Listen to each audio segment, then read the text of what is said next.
Si vous avez déjà entendu parler de symbiose, vous pensez peut-être que c'est lorsque deux choses vivent en parfaite harmonie, mais ce n'est pas du tout le cas.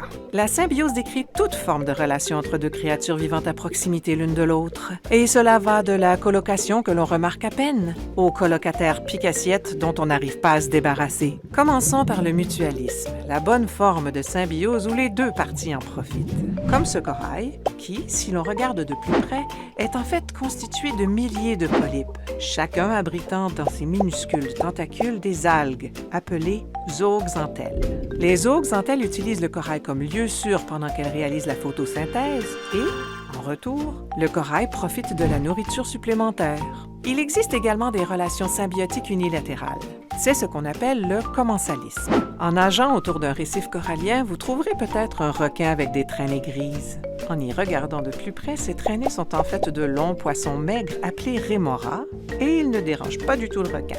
Les rémoras s'accrochent au requin à l'aide de ventouses situées sur leur tête et ne se détachent que pour se nourrir des restes de nourriture laissés par le requin. Ils bénéficient également d'une certaine protection en étant dans l'entourage du requin. Et puis, il y a les pires voisins symbiotiques, les parasites. Observez la face intérieure de ce crabe et vous verrez une étrange excroissance globulaire.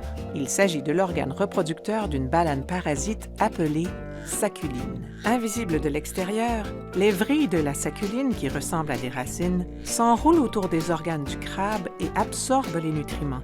Ce faisant, le parasite castre le crabe et modifie son comportement pour maximiser sa propre reproduction. Il s'avère que le monde sous-marin a des voisins tout aussi colorés que le nôtre.